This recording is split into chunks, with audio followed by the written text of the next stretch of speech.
Namaste. Human beings are strange creatures. We complain about suffering, and yet, secretly at times, we enjoy suffering.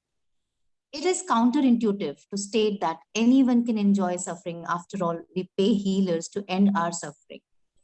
Paradox it may seem, it is a real issue, and we will explore it today with psychoanalysis consultant Mr. Himanshu Vaidya. Namaste. Namaste.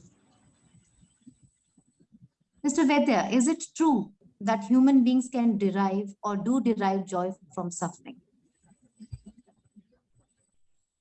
Popular belief is that we are creatures of desire, we are creatures of pleasure, and our essential characteristic is to maximize pleasure and minimize pain.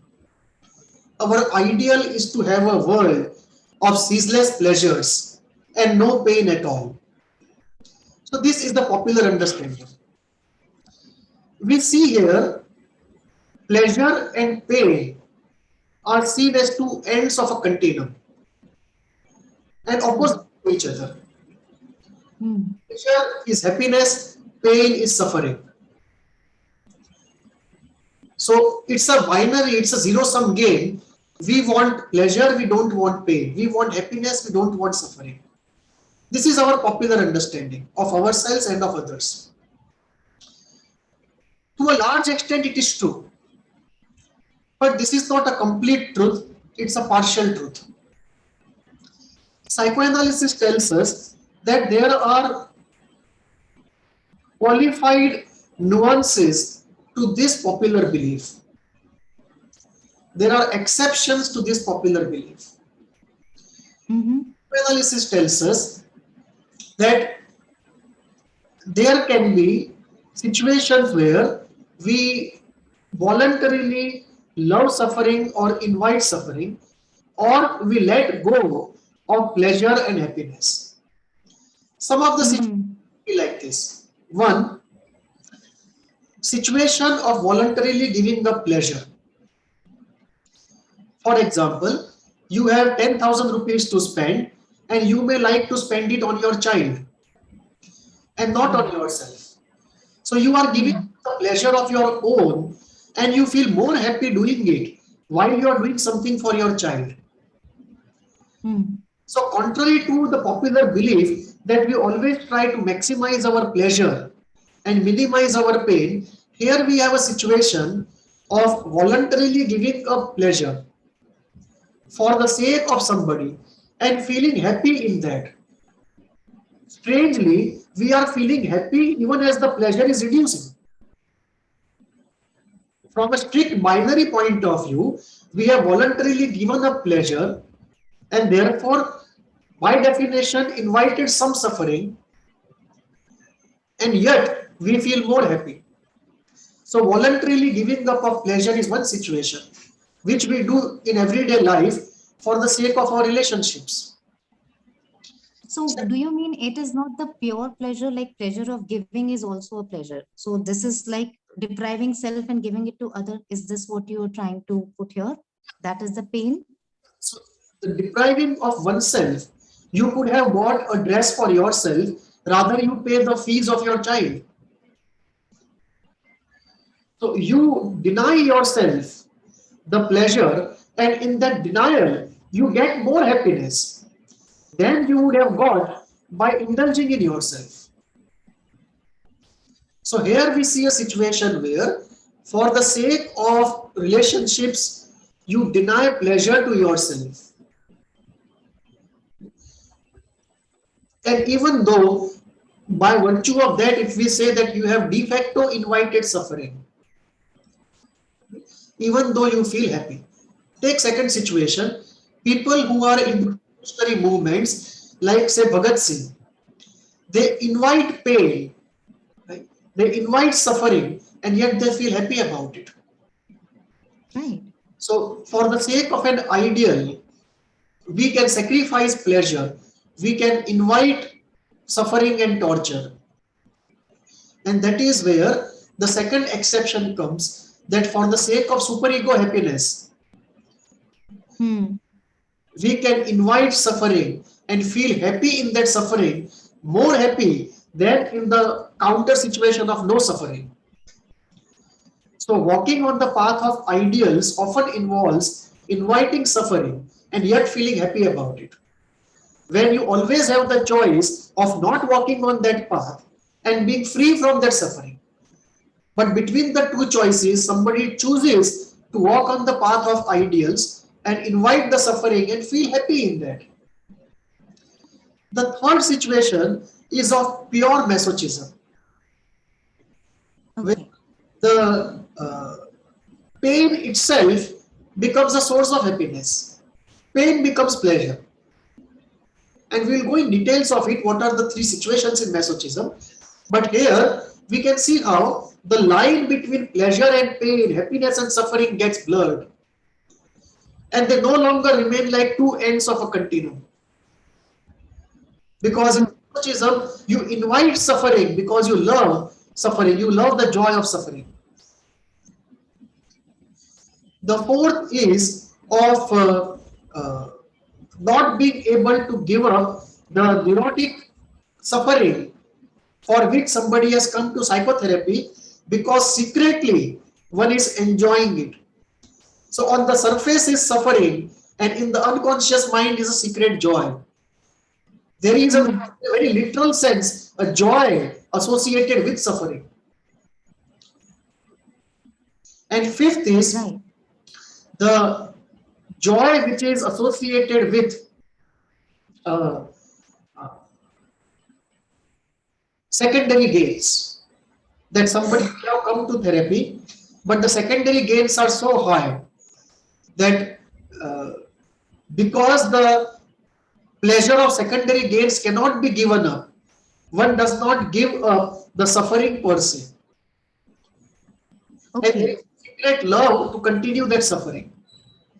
So psychoanalysis tells us that these are uh, five conditions and many other conditions also of similar type, where that binary of pleasure maximization and pain minimization does not work. Rather, they Right. are obvious or secret, literal or convoluted. Joy of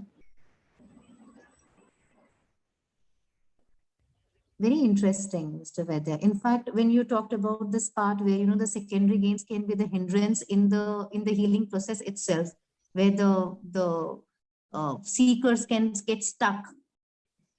So this is very interesting twist which you just shared. So can we go deeper into the secondary gain phenomena out here in pleasure and pain? secondary gains refers to those benefits that a person suffering from a psychological sickness derives, which are associated with the sickness. For example, if you are depressed and everyone knows you are depressed, and everyone says that everyone is caring about you and tells you because you are depressed, you don't have to do everyday work. Take rest. Hmm. This can happen in physical sickness also, not necessarily only mental sickness. So, True. with respect to every sickness, every tragedy, there are some secondary gains.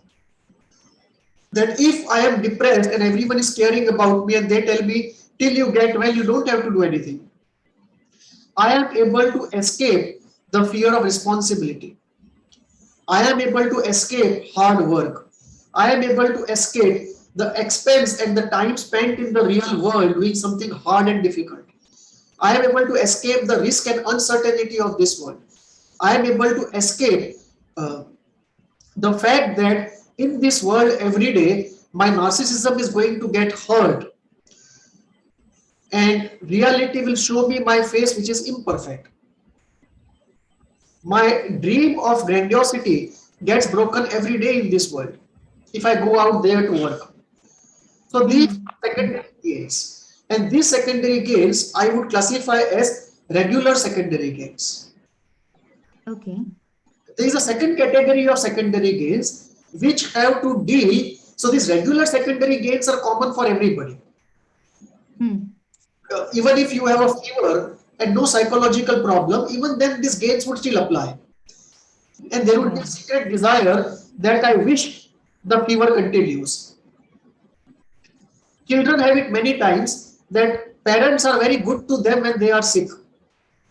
So there is secret desire in them that I wish the sickness continues and the parents continue to be so good to me. Sadhguru, Right. Sadhguru says it somewhere very well. He says, you treat the sick person so well that it has no incentive to get well. True. So this is a difficulty of secondary gains, but these are, I call one set of secondary gains are what I call regular secondary gains, which are true to all human beings because all human beings have difficulties with these real life events against which there is always a secret desire to somehow escape them, which is everyone. Right. Now, there is a second category of secondary gains, which has to do with the unconscious mind and the situation there of the pathology itself. Right. For example, if I am suffering from narcissistic personality disorder, then I can be autobiographical here, that if I am from that category, the moment I go out into the real world, it will break the grandiosity. Mm. And if the grandiosity breaks beyond the point, I will fall back into the valley state in order to escape from which I had created this narcissistic front in the first place. Right. So there is a fear of losing that secondary gain, a permanent secondary gain, so to say, which has become a part of my character structure. Right. That if I lose this pathology, I lose the escape from that difficult, horrifying part, which is a very big secondary gain to keep it going. I would almost call it a primary gain instead of calling it a secondary gain. It is so basic. The second element is in narcissistic personality disorder, in histrionic personality disorder, right, there is often deployment of manic defense. It's a bipolar also. So manic defense is very different from mania. Mania is a surge of a high. After some time, it cannot be there for a long time. It has to come crashing down. So mania always is effervescent high of a short time, but high intensity. But manic defense can continue lifelong. It can continue for a very long time. So what happens there is, in the unconscious mind, there is a very strong element of pain. And you use reaction formation defense against that pain to create a state of a high, a low, or a kind of a mild high. So you are always at +2, you are not at 0. You are always at, but you are not at +5 like a manic. So you are always at a mild high, and that mild high continues for a very long time. It can continue for life. And that high for histrionic personalities, for some bipolar personalities, for narcissistic personalities is so seductive that you just can't give up that high. And one of the reasons for not giving up our pathology is the seduction of that feeling, that positive feeling. So these are the secondary gains of escaping the difficult parts we would fall back into if we were to give up our pathology, even if for a short time. And second, certain manic defenses which are in operation, or maybe even certain other reaction formation outcomes which can give you courage, which can give you confidence, because reaction formation did not necessarily be used only for a manic high, manic denial. Of course, if you have pain inside, you can use manic denial and keep yourself on a high all the time. But the reaction formation can be used against inferiority to create a above confidence. So all these things which are assets for you in everyday life and very strong elements of your conscious self, they all stand threatened if you were to give up the pathology.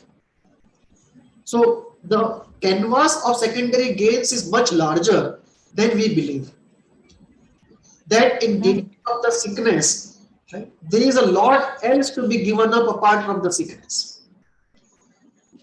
And in certain cases, like Freud says, like in the case of Oedipus, there is a very strong unconscious secret pleasure in that entanglement in the complex itself. Okay. Right? So this is the third element of the secondary gain. You may call it primary gain, we may use any terms, but Right. are the allied gains which we are not ready to give up. So when we talk about the cost benefit analysis of the pathology and we ask the person what price are you paying, we don't realize, right, the benefits that he is getting secretly, because the price can easily be cognitively calculated, but the secret benefits are not easy to calculate. And therefore, so the person feels consciously convinced, because he does not have knowledge about these unconscious phenomena, okay, there is an intuitive feeling in him that somehow this cost benefit analysis is not correct, something is missing. Very true. So for the sake of saying, he nods yes and agrees with you, but intuitively there is a reservation somewhere. And that is because this entire canvas of secondary gains has not been factored into that calculation of cost benefit analysis. Because when we look at benefits, the secondary gain benefits are huge.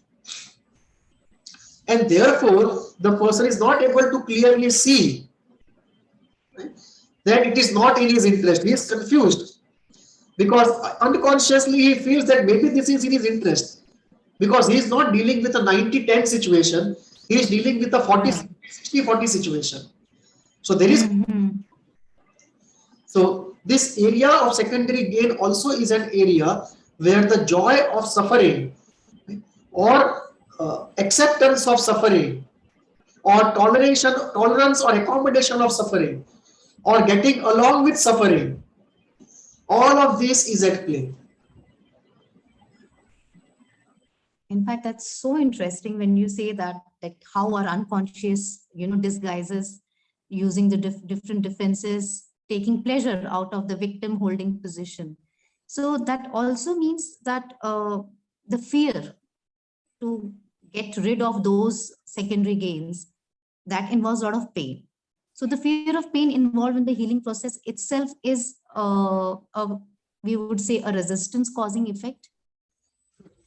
So one manifestation of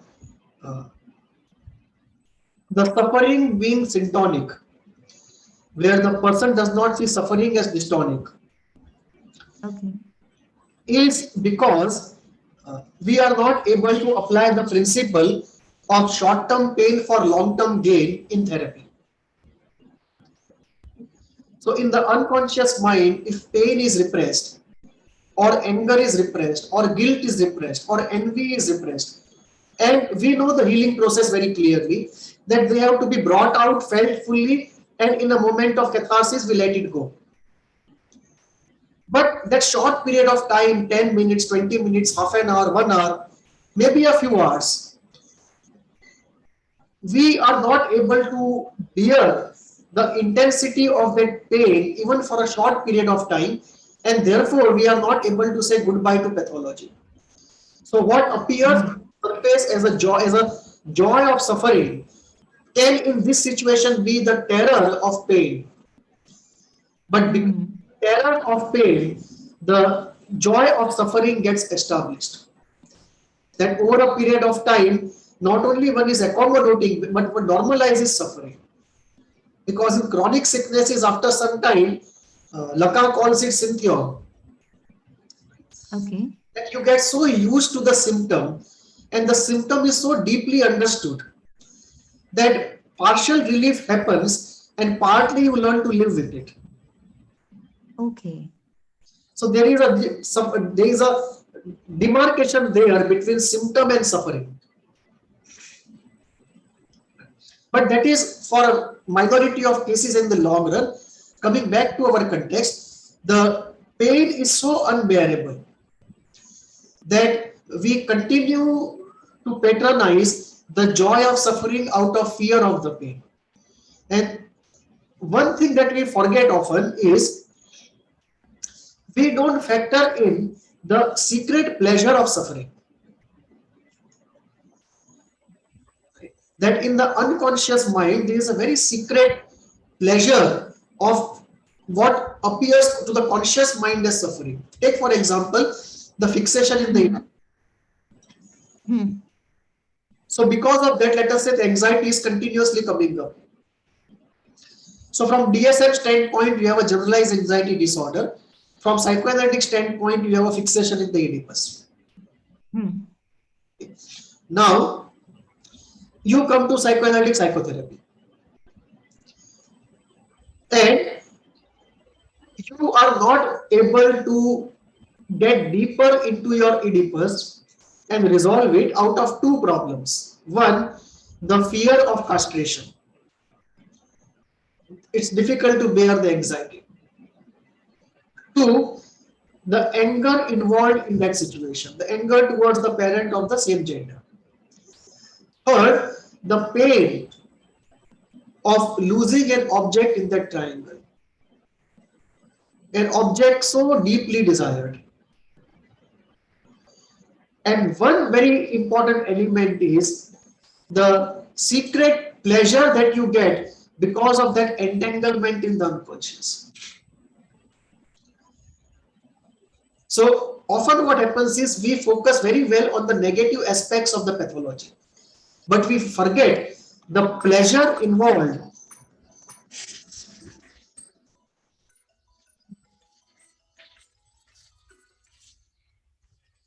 Forget the pleasure involved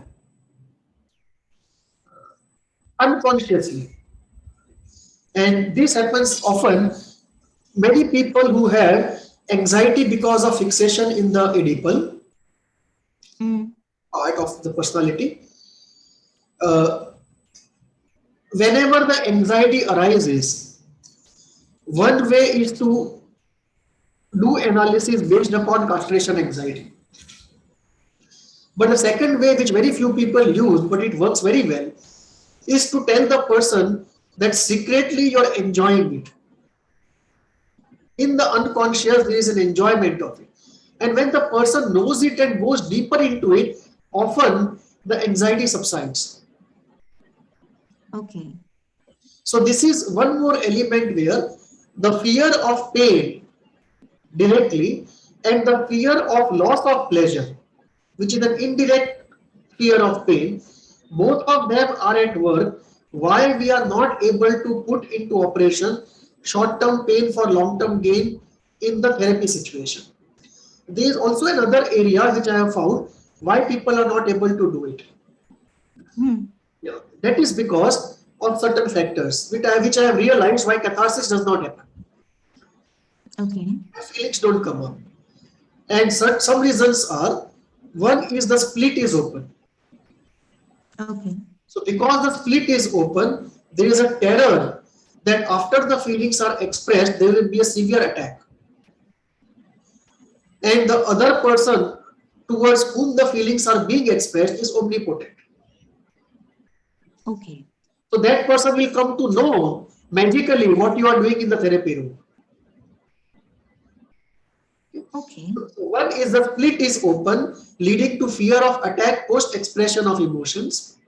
Second is the omnipotence of the other person, which is assumed by the unconscious. Similarly, the unconscious gets confused between thought and reality, as though what we are doing in imagination will actually happen to the person. Fourth is It can be ego also at play, not again letting that happen in the therapy as well. sorry. There can be mild play of superego also, putting in the guilt mode that you shouldn't be doing that. Element is guilt. The morality does not allow you; it attacks you the moment anger comes up towards somebody. Right. And the fifth is the element of love, care, and concern towards the same person, the ambivalence. So, some more factors which are responsible for catharsis not being easy in therapy.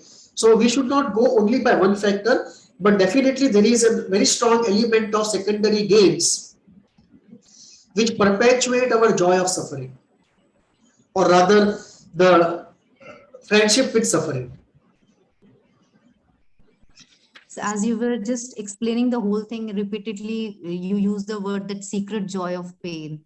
So can we say that Masochism is at play? Yes, it can be. One of the factors can be that the joy of suffering that we see can be because of masochism. And here we have to go deeper into it, Mm-mm. because uh, Freud went into masochism in very different ways.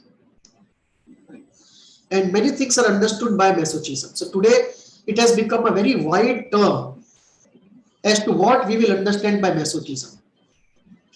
So let us go slightly deeper into it.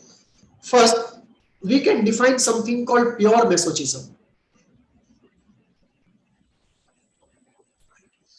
So pure masochism would be pure experience of pain from experience of pleasure from pain. That a certain individual just derives pleasure from otherwise painful activity. There is no translation as such of this into anything. There is no Okay. asking why, but he derives pleasure from pain. This would be pure masochism. And that would be the real purest joy of suffering. So if you put the joy of suffering on a continuum of 100% pure, right, and then the hybrid alloy start, right, to 0%, this would be 100% pure joy of suffering, pure masochism. Then we have a dynamic masochism where it is an inversion of sadism. Okay. So in the first part of pure masochism, we look at what Freud calls the joy of melancholy. In Indian aesthetics, we would call it Karun Ras, the joy of melancholy. The joy that we feel mostly secretly and in an embarrassing way when we view a tragedy, which would again be in three components: a pure joy at tragedy itself, a joy that we feel because our pent up pain is released in identification, and a joy that we feel because of envy that somebody else is suffering. All the literature people are going to go crazy on this statement of yours. Right. So much, so many dramas and so many poetry written on this So, tragedy and pleasure on that. in fact, in the Greek period, the prime motivation for drama was catharsis, was feeling of this tragic pain and letting it out in the viewing of it. So this uh, exploration of melancholy inside, the encounter with tragedy outside and the exploration of melancholy inside, and the catharsis and the joy of pain was one of the prime motivations in the Greek period for drama. And we can see that so many drama books, literature, in literature, Karun Ras finds a very big place. If you look at all the rasas, the Shringar Rasa, the Hasya Rasa, and the Karun Rasa are among the main rasas leveraged by literature and arts. True. Right? So, uh, pure masochism would be what Freud says the pure joy at pain, the joy of melancholy, which he found that people coming back from Second World War were recollecting events just because they were feeling good about it, not because they wanted to master it by repetition. So Okay. initially I thought that they are recollecting the same traumatic event repeatedly because every time they master it bit by bit. But later he revised his opinion to say that they are doing it because they like to do it secretly. So this was the very famous paper, I think, the name, I forget the name of the paper. Morning, Something melancholy. Morning and Melancholia. Morning and melancholy. Morning You and- had given a big lecture on that also. I remember you had shared that paper. right, Very right. interesting. I don't know why I started forgetting. I never had this kind of memory. I never had this fumbling for words. Maybe the blood pressure, but Okay. it would be pure masochism. Just a pure joy of pain. Second manifestation of masochism is it is inverted sadism. Yeah. That I want to be a sadist, but reality, morality not permitting, I become a masochist and I satisfy my sadism by identification. Okay. That I want to be sadist to you, but you are too powerful in reality, so I dare not do it. So what I would do is I would create a situation where you become the sadist, I become the masochist, and I would live out my sadism by identifying with you. Okay. So that would be a second case where there is a joy of suffering, but the joy of suffering is not as pure as in the first case, because it is the joy secretly not of suffering but by inflicting suffering on somebody. It is joy of suffering but not suffering Right. self-inflicted in a secret sense, but inflicted on somebody in unconscious mind, although in behavioral terms it's inflicted on me. So in real life objective sense, the pain is inflicted on me. My Right. unconscious mind interprets my identification to say I am inflicting it on somebody. Right? So there is a kind of an unconscious depersonalization. And I'm not in the DSM sense, but in a conceptual sense. Of course. Right. Right. This is the second way of masochism, where again you find the joy of suffering. And the third masochistic thing would be the healthy masochism and the superego masochism. Healthy masochism would be the normal sacrifices we make every day, maybe for ourselves or maybe for somebody else. So we may save our money and not use up all the money we have for pleasure. So we defer pleasure. So we do short-term masochism for long-term pleasure. Right. And then we have masochism driven by ideals. That for the sake of an ideal, we deny pleasure to ourselves, we might even invite pain. In some cases, we might even be atoning our guilt by suffering. So all these are superego manifestations of masochism. And across this whole spectrum, we see the joy of suffering in all its colors and flavors. Right. I think the last one you talked about, it can be depending on the time period one is living in. It can be culture based also, like in certain cultures or in certain eras, like, if we go to the pre-freedom movement of India, like you mentioned Bhagat Singh, that was an era where, people who had these tendencies, they had actually did a lot of sacrifice, they got martyred, and they have taken the superego has taken the pleasure of out of it. But that was the time which, induced all these kind of idealism. So so we can say partially it is based on the culture and the time also. Human mind does have a very strong influence of the historical era in which it operates. It is not insulated from society or history, which have not been adequately factored in by psychoanalysis. We have not factored society and history. In fact, one of the philosophers, Heidegger, goes on to say that what we call ourself, right? The deepest part of us itself is created in congruence with the times in which we live. So, there is no part of us which is time independent. One may not go so to this extent, but it would be safe to say that a predominant part of us, at least 75-80% part of us, is under the influence of time that we live in. Right. Osho makes a very good comment somewhere. He is making a commentary on Ashtavakra Gita. Okay. And he makes a comment. He says, never was a person so independent of the time he lived in. You can't make out reading what was the situation, historical situation. It's almost as though the man is writing free from time.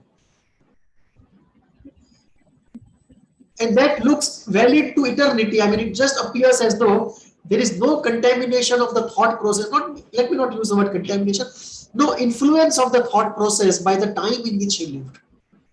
And Hegel makes a very good observation in this part. On this point, he says, one of the greatest abilities a man can have intellectually is to view the present with the eyes of history. Okay. That when we look around, we find present whatever it is. Can we see from which historical process this present has come and where is it going? The present as a moment in a procession, from where it has come and to what it is going. When we can see the present with the eyes of history, we see the present quite differently. So, quite a statement. One element is to see the present with the eyes of history, and the second element is to develop oneself so well that one can be free from the present. To the extent possible. I'm not saying it's possible 100%, but to the extent possible. Right. And at least we may not be able to be free in a cognitive sense, but in a historical and affective sense, we should try to be as free as possible. That is a worthy goal for people who are interested in the intellectual side of it. Why did we go there? We were talking about the fifth category of masochism pleasure, like it can be, satisfying the superego. And when it is satisfying the superego, what is masochistic and what is acceptable masochism and what is pathological masochism is very much a function of the times that we live in and the cultures that we live in. Very true. So getting back to that unconscious pleasure, when we are talking about deeper, can we go into the unconscious pleasure Freud sees, which is involved in neurosis as well? There are two kinds of unconscious pleasures that Freud sees in the unconscious. One is there is a secret pleasure. And what happens is, because this pleasure is a taboo pleasure, anxiety comes out of indulgence in that pleasure. So more you find the anxiety in the conscious, more we can say the enjoyment is happening in the unconscious. Okay. The moment the unconscious has a party, the conscious mind has anxiety. So the moment the panic attack happens, right, from a Freudian lens, there is a party in the unconscious, a taboo party in the unconscious. So can we say that it is the unconscious is imagining the Oedipal guilt being executed and taking pleasure out of it, and rest of the body getting into the panic anxiety mode of the guilt? So there are two elements to this Freud's unconscious pleasure. One is a secret unconscious pleasure, where because the taboo pleasure is being enjoyed, there is a fear of attack, and the fear of attack leads to anxiety. This is one element, which is quite contrary to ISTDP. ISTDP would say that the surge in anxiety is because of difficult emotions coming up, and therefore anxiety is only signal anxiety, not general anxiety. Right? So this is one part of Freud's pleasure, that In the unconscious, there is a pleasure going on, and because the pleasure is going on, there is a fear of reprisal because it's a taboo pleasure, and therefore anxiety. The second part of Freud's unconscious pleasure is that you enjoy the pain itself. So it is not the fear of reprisal because of a taboo pleasure enjoyment. Right. The anxiety is not that, but the anxiety is that something which is not acceptable to you and society is desired by the unconscious. It may not be even acceptable to the body, but the unconscious wants it. So where the pain, what is normally called pain, is pleasurable. So the forbidden becomes the pleasure, object of pleasure. In the first case, there is a pleasure going on. Right. And because there is a taboo pleasure going on, there is a fear of reprisal and there is a stalemate. The stalemate is the taboo pleasure is going on and the fear is continuously on of the attack, or maybe the attack is happening of the guilt. True. So the stalemate in that situation, the constellation. Taboo pleasure is number one. There is a fear of reprisal number two. There may be an attack of guilt number three. So this is a situation one. The second situation is that there is no taboo pleasure, but the what we would normally call as pain has become pleasure. And Freud brings in there the concept of the death instinct. Right. There are many instances where we are not able to bear pleasure or we get pleasure out of pain. So it's almost like pure masochism. That in the unconscious, there may be desire for pleasure out of what normally we call pain. So when that happens, there's a second category of unconscious pleasure, that the pain which is happening because of the sickness is itself enjoyed by the other part of the unconscious. So the constellation 1 is enjoyed by constellation 2. So we are dealing here the two pleasures, a taboo pleasure and the pleasure of pain, which is because of the non-pleasure part of the taboo constellation. So Freud brings about these two elements, and I would bring in a third element here.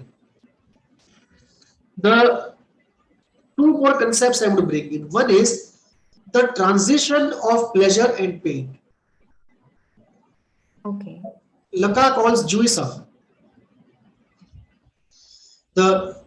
Almost the cusp of turning of pleasure into pain, or the moment just before the pleasure. Okay. That the intensity of feeling is so high just because before the surge of pleasure happens, that actually before the surge of pleasure happens, it is a painful moment.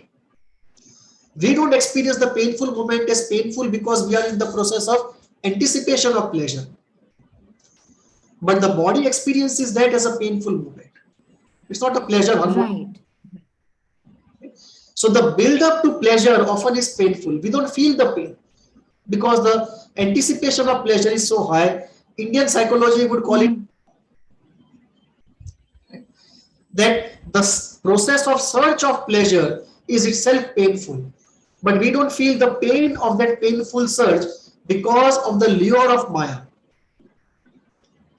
And when the lure goes away, we actually start feeling the pain of the search of pleasure process. And then we start realizing that the pleasure is not more than the search part, which is painful. And therefore, the search of pleasure itself becomes, on the whole, a loss-making business. But that is for a very few people, not for everybody. So this is one allied thing which can happen in the unconscious. And I was forgetting something.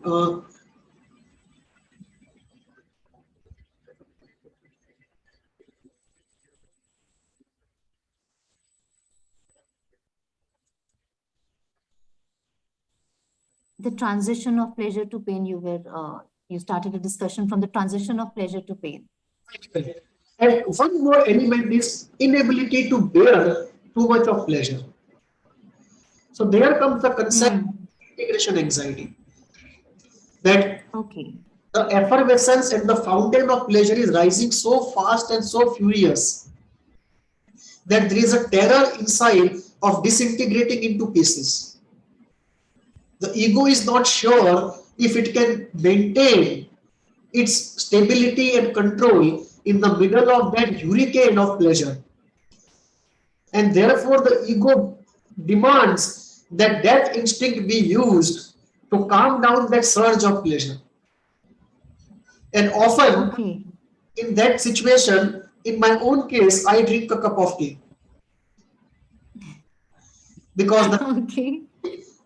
is using of that instinct for pleasure. It's a harming thing. It's not something good. It's not something nourishing. Right. It's not lime water. Right. It's not fruit juice. Hmm. They are life. Hmm. They are life enhancing. This is self destruction. Hmm. A cup of tea is Hmm. essentially self destruction. But you derive pleasure out of that addiction because of the death instinct. Okay. You love that self destruction. As you inch slightly towards your death, you love that movement. And you use that to overcome this effervescence of the life instinct, which your own ego fears of its own stability. So these are the 5 elements that we can go into the unconscious of a person with neurosis. Some of them Freud has pointed out, the first 2 as I said, and the other 2 Freud has not, but we can add them, right, to our full discussion of the unconscious pleasure in the that we encounter in therapy, which continues the joy of suffering. And on the surface, it appears so refractory that nothing would just go in unless we just point it out to the person what is going in. Otherwise, the same repetition keeps happening over and over again, and we ultimately need a situation where intellectually everything is clear and the symptom does not get healed. True. And the catharsis also doesn't happen, and that's a stalemate. Now what to do? And there are only 2 ways out. One is to bring it to the notice of the person and use the will. And when the will can't pull it up, then we have to do defense work so that the obstacles are cleared out. I mean, what else can you do there at that point? Right. Right. So that is one. And my personal feeling is, just to add one statement, psychoanalysis is an extremely tool deficient science. And we need to develop some tools. And I'm going to give a lot of time this year, 2022, to development of tools. Oh, that's really a great news. So, because the whole point is, people ask us between 2 sessions, what do you do? And apart from asking me Exactly. to focus upon me, can you give me some tools so I can work upon it? So tools which can be do it yourself, tools which can be administered by therapists, but tools is something that we need, a full basket of tools. Right. Very rightly said. So when we started the discussion, we talked about, as if we're talking about 2 antonyms, pain and pleasure. Now, as in when we are, you are just explaining how the different unconscious pain becomes the pleasure, and the reward of the pain is itself pleasure, then that can be too confusing. So what exactly, how would, we can finish this confusion between what is pleasure and what is pain? So basically, what are we enjoying? Pain or pleasure or pain? So this is the confusion we arrive at only if we go deeper. If we remain at the surface, things are very clear and crystal clear and crisp. But when we go deep Right. into human nature, then we get into this complicated area. That what is pleasure and what is pain? And there we look at the flexibility of the system. Normally, there are a set of activities which are not harmful to the body and naturally pleasurable to us, like good food, good music, Right. right temperature, right humidity. This is naturally pleasurable to us in a normal state of affairs. In in a minority of situations, you can go to the other extreme, where something which naturally is painful, like beating up your body, right, or getting humiliated, spoken down to, spoken bad words to, made to do degrading things, that itself is giving you a kick. So what is painful to most becomes pleasurable to a few. So if we factor in this few also, then it's difficult to define pleasure and pain as opposites of each other. So what we have is a working definition for the majority, that for a majority, there is a set of events which are pleasurable, and anything opposite to that is painful, to be avoided, and they avoid. For a minority, the pleasurable activities are also pleasurable, and the painful activities also are pleasurable. And for an extreme minority, maybe the painful activities are pleasurable, but very few pleasurable activities are actually pleasurable. Oh. So we have this, that pleasure and pain we can define as opposites to each other, and we can say human nature is maximization of one and minimization of two in general for a majority. So we proceed by the rule of 75%, that for 75% of people, for 75% of time, this operates. The rule of 75. But for a minority, something else can operate. So this is one confusion of pleasure and pain. The second confusion is, the moment we come down from the behavioral objective aspect to the unconscious aspect, there is a secret joy of suffering in everyone. There is a secret joy of the death instinct in everyone. There is a secret joy of destruction in everyone. There is some joy of melancholy in everyone. So when we go into the unconscious, right, pleasure and pain, they become very tradable currencies. You can convert pound into dollar and dollar into pound. These are extremely fungible currencies. So in the unconscious mind, right, the unconscious mind derives its gratification from both pleasure and pain. And therefore, we will have to use a word, gratification. The gratification is derived from both pleasure and pain. And they don't seem like opposites in the unconscious. At times, it is pleasure and pain. At times, it is pleasure or pain. At times, it is pleasure of pain. At times, it is pain of pleasure. Oh. So we see all these combinations happening in the unconscious mind, and in every sense, in some way or the other, the unconscious mind derives its gratification. And therefore, the unconscious mind doesn't seem to be in harmony with the body completely. It also doesn't seem to be in harmony with the conscious mind completely. The body and the conscious mind are very clear about pleasure and pain, and they go by the normal definition of pleasure and pain that we have. But in the unconscious mind, there is a secret commerce going on, where all these combinations play out. And in a secret world of secret gratification, all kinds of things happen. Why nature has made us so, only nature would do. Very fascinating. Mr. Veda, when you're talking about this gratification, which individuals are deriving either from pain or from pleasure, at the same time, we have seen that people, even if they have been holding themselves in the victim position, and those who are,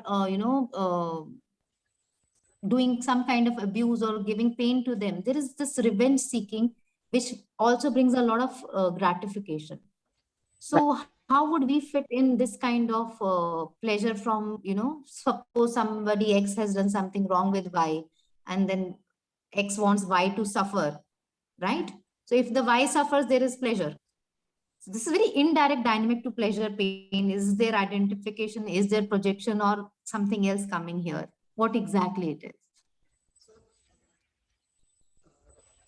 There are two different aspects here. Three aspects actually. One is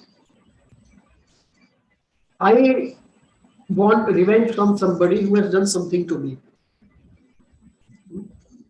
And I would like to see that person suffer. And when I see it, I get the joy of suffering. A very sadistic, Okay. but suffering on the other. There can be a situation where I cannot punish the other, so I punish myself. Seek revenge by a kind of a reverse identification. Okay. Very psychotic thing to do, but this is a technical possibility. The third thing, which is more common than both of them, is self-destruction.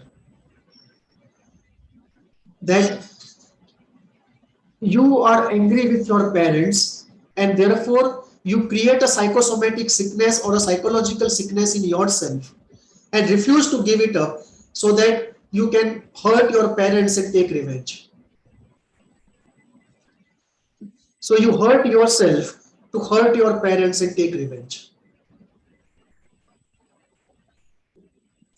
Like another example out here can be like in relationships, like in love, romantic relationships. If one is ditching another one, the one who's being cheated upon does something harmful on self so that other feels guilty, other feels the pain, and then there's this pleasure, which is a indirect revenge. So that can also be one of an example. So that can be one element. Second element can be the person who is cheated gets into affair with somebody who is a very difficult kind of a person and starts hurting this person. But deliberately the person gets into an abusive relationship in order to get revenge from the first person. Right. Or you have the capacity to become a medical student and a doctor, you refuse to do it because you don't want your parents to feel happy.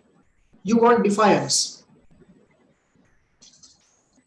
This can be both conscious and unconscious. Yeah. Bhavna, just give me 5 minutes. Sure.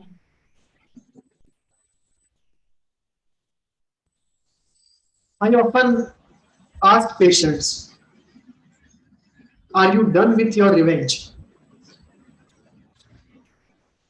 Often I ask my patients, are you done with the, are you ready to get well? And many of them very honestly tell me, no, they are not yet done with revenge.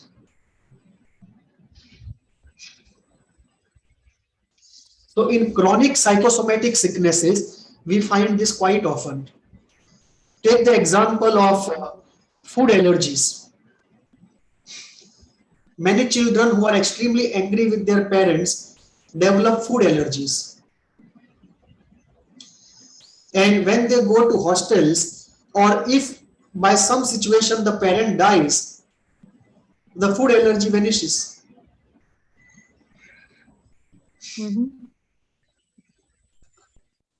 So I myself had a list of food allergies, and after my mother died, in less than 6 months, all the allergies vanished. Oh. So I talked about this to one of my teachers, and he also had food allergies. He still had, I think he still has. And many problems which come on the skin, many problems which come on the respiratory system, many problems which come in the form of diabetes. I'm not saying all of them, but some of them have a very strong psychosomatic component. And in that psychosomatic component, the seeking of revenge is very important.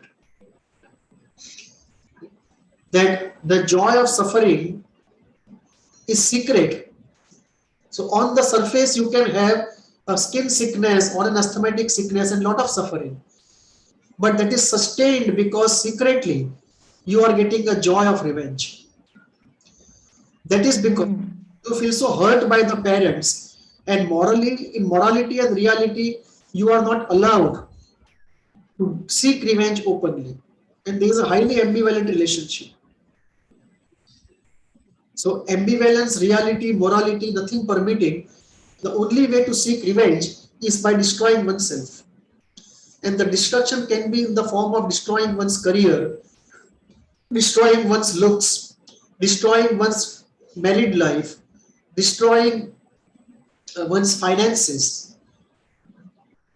It can be any form of, or destroying one's health. It can be any form of self-destruction, but essentially it is based on revenge. So revenge, especially from the parents or husband or somebody very close, is a very strong element which perpetuates the joy of suffering. Then on the surface is suffering, and in secret there is a joy of the revenge getting done. And more often than not, unless a substantial gratification of revenge is achieved, a person is not able to give up or process this revenge. Until then, it's very difficult to really heal that problem. So I often ask people, when are you going to get done with your revenge? And the more tools we develop, make this revenge quickly done, more quickly done, the shorter will be the healing period, less will be the suffering.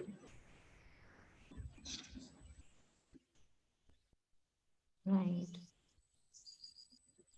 So, as we're talking about this time period of healing, and usually we know there are different modalities of healing available, different tools are needed. How would psychoanalysis take up this healing process and journey of healing the pleasure of pain and joy? First is to point it out to the person and bring it to his awareness. For example, one may be describing a fantasy of being tortured, but the description comes in with such a gleam of the voice. There is such a ring in the sound of the voice, as though he's secretly enjoying it. He's not terrified of it. He's talking about a fantasy of being tortured, but he's not terrified of it. Fear would be a very negative consequence. He is not afraid of it. Secretly, he is enjoying it. There is a ring in the sound. So we have to. Can you give me a small moment? There is a knock at the door. I just need to attend. Yeah, please. Once you bring it to his awareness, because most of the things are not even aware to the person, are not in this awareness. So once you bring this into his awareness, then he can process upon it. This is one very important element in psychoanalytic psychotherapy, to bring it to the notice of the person, all these colors and flavors of the joys of suffering. Same with revenge.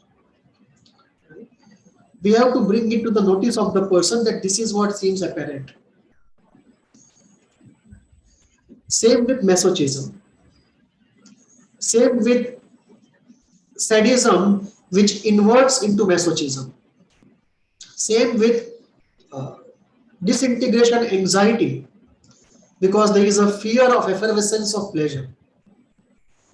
Same with the template that pleasure will be followed by pain, or the template that pain brings love. That if you suffer, after the suffering, you will get love from the parents, or after you suffer, you will get love from people. So this template that pain brings love, that may be the motivation for many. So whether it is the fear of disintegration anxiety, whether it is pure masochism, inverted masochism, idealistic masochism, superego mania, whether it is the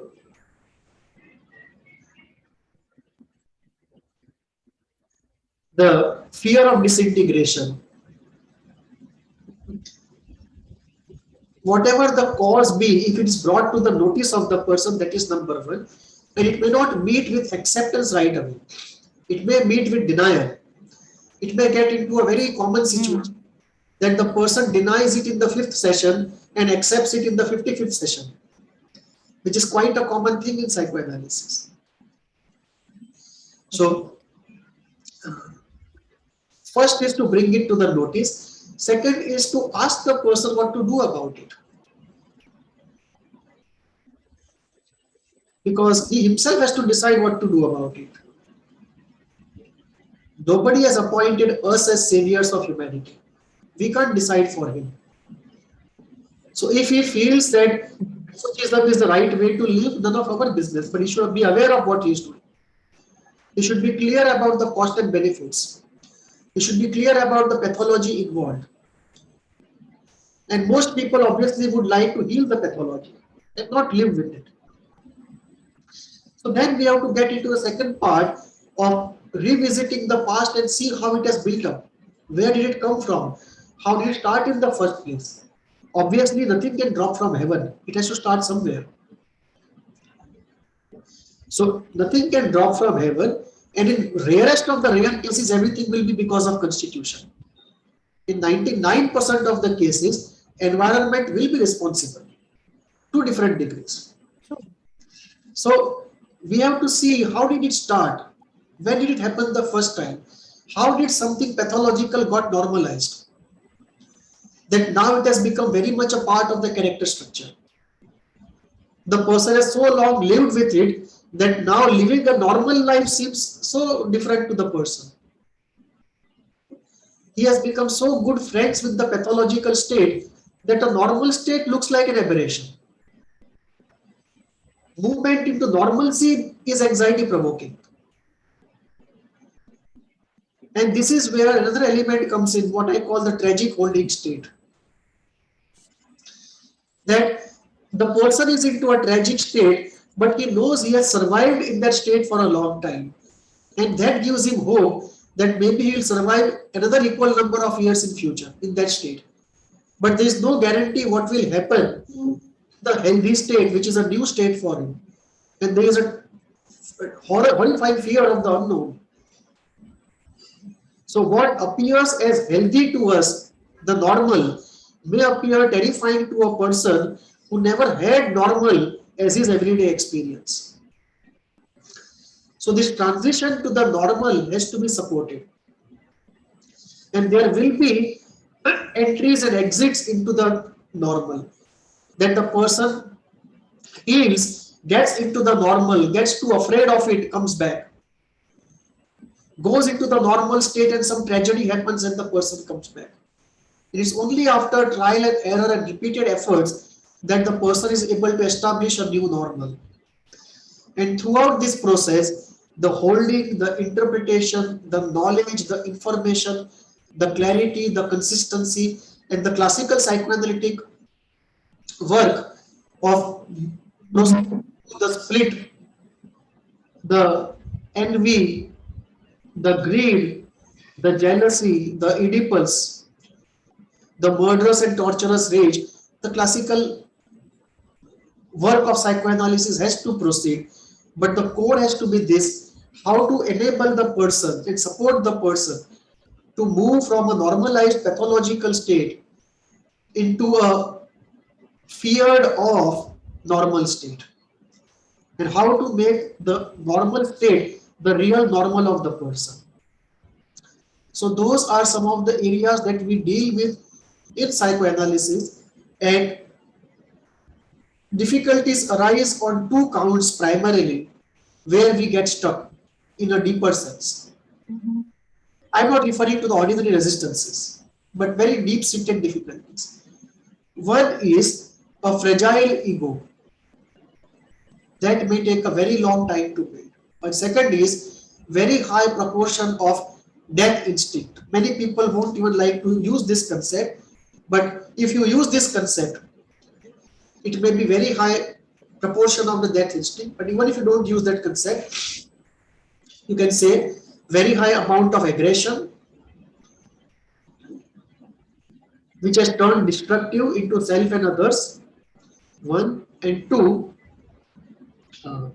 very fragile ego And three, I would say one more, very few good experiences in the initial part of life. And this is where I would say we get a distinction between personality disorder and psychosis. That in personality disorders, we usually find the initial part of life one has had good experiences, after which the traumatic event has happened, which is the root of the personality disorder. But before that, a good experience has happened. Now that may be because of the world or that may be because of the constitution. Okay. All two together, but is there. And therefore, there is some solid ground on which a fragile ego is placed. Ego is fragile, but there is some solid ground on which it is placed. Whereas in case of psychosis, there is no solid ground per se.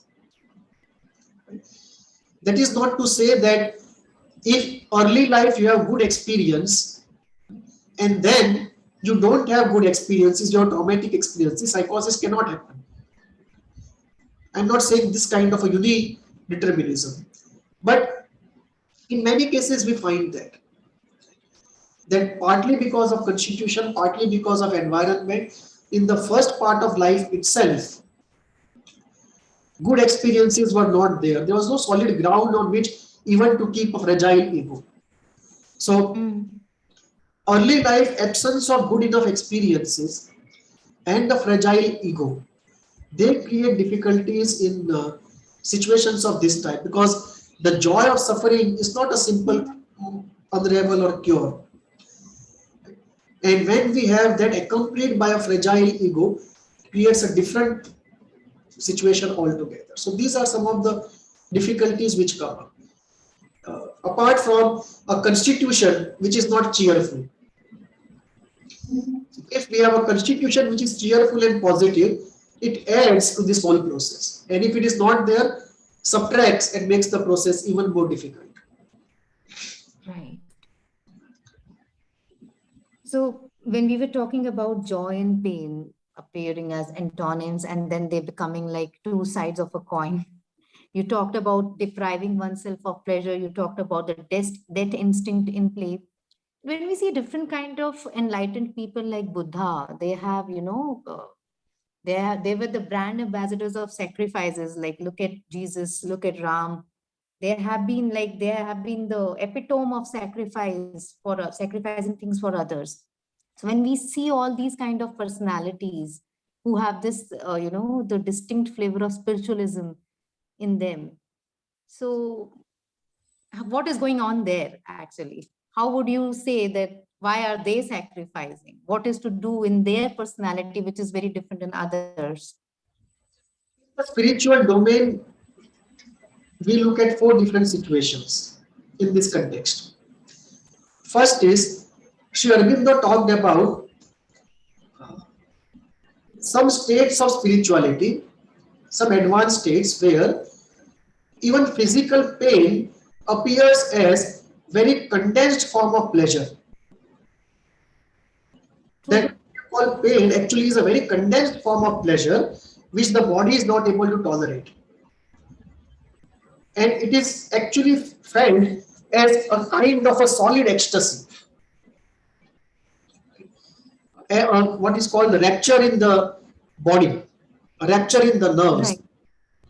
Mm. That rapture in the nerves is felt uh, in certain spiritual states. So, in those exalted states, maybe everything is only celebration and ananda, and what we call pain is actually felt as pleasure in some way. So, there we have the condensed pleasure and ordinary pleasure. And therefore, what we call pain is not subjectively experienced as pain by a person in that state. So, वहाँ पे where the joy of suffering is actually the joy of celebration. Because there is only celebration, there is no suffering per se. That is one. Second situation is what you refer to, the situation of the Buddha. that the compassion becomes so high, and the happiness coming from compassion becomes so high, and the high which is experienced, the perpetual high of ananda, bliss, is experienced so intensely that what we call suffering becomes minor. And in that algebraic state, in that algebraic sum of the opposites, the pleasure of compassion far outweighs the suffering one undertakes out of compassion. So that is a second situation. A situation where Buddha offered whatever food he had to somebody, or whatever he had, he offered to somebody. So even threatening one's own survival. The second situation. Third would be the situation of Jesus you referred to, where the superego happiness would be so high that one is able to endure the suffering of the body.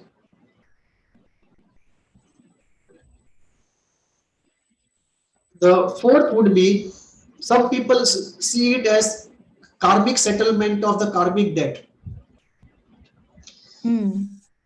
That many people on the spiritual path, when they suffer, they feel good about it because they feel the karmic debt is reducing. So there is a very different sense of joy of suffering. Not the psychopathological joy of suffering, but the karmic spiritual joy of suffering. And then joy of atonement, of guilt. That when on the spiritual path somebody has done something wrong, out of guilt, they punish themselves and they get joy out of it because they are washing away their sins with atonement. And there again you have a separate sense of the joy of suffering. So we can see in the spiritual realm of also, the joy of suffering takes many colors and flavors.